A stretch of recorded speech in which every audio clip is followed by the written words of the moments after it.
So I'm going to talk to you about that, but what I want to talk to you about mostly is thinking differently. It is really important for you as a restaurant operator to think about your business differently. And I always tell the restaurant operators I work with, if you're working in the business, you can't be working on the business. You get that, right? You have to step back and say what's working, what's not working. So I'm going to try to get you to do some of that today. Before we get too far, I need you to put your hand over your heart. Raise your right arm. Go ahead, everybody do this and say, I am entitled to a profit. And there's a reason I make you do that is because most restaurant operators I talk to, I don't think they understand that. It's crazy. They're like, why are you giving this away? Well, I want to make it up in volume. And I always think, yeah, we're losing money. Let's do more, right? It doesn't make any sense, does it? All right, we got that out of the way. I'm really glad. Okay, my little ninjas here. There are only two ways to grow a restaurant. This is true of any business, actually. Anybody want to take a shot? What they are? One is to get more customers, sell more stuff. The other is to get more from the customers you already have, right? Those are the only two ways you can grow a business. There's no other way to do it.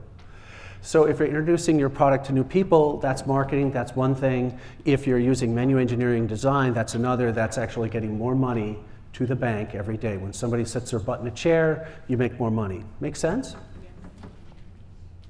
Now, I had a friend who worked for Chiquita Bananas. Because we were working with Anchor Food Products, we worked with a lot of food manufacturers around the country, in fact, around the world.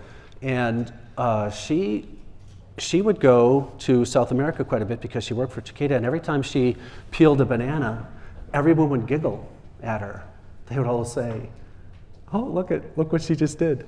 You know what she was doing? She was grabbing the horn, right, and giving it a pull. Now, have you ever done that? Do you ever, every once in a while, you pull that and then it splits, but it doesn't open? And where they grow bananas, they flip it upside down, and they grab that little that knob there is actually a release button for a banana. If you peel that, it peels real easy.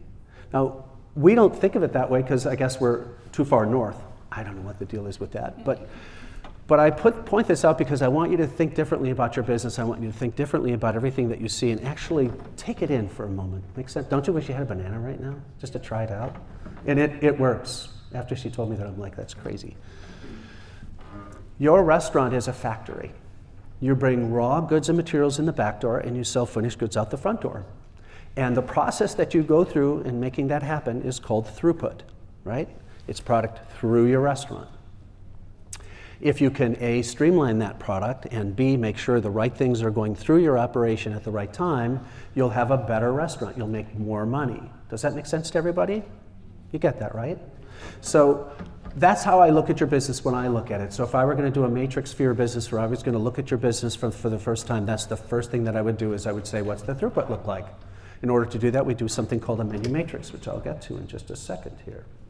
Oops, wrong direction. I love this t-shirt, and the reason I do is because this is the coolest part about being a restaurant operator. Nobody comes into a restaurant and says, no, thanks, I'm just looking. You ever have anybody do that? Just walk around, look at all the plates and go, well, that looks pretty good. I'll have one of those. They don't do that, do they? They come to a restaurant and you know they are going to eat something. That's the one thing you know about a consumer. When they come into your restaurant, they are going to buy food. That's why they came. They're hungry. What they buy is up to you. What they purchase in your restaurant, you have a huge impact on that.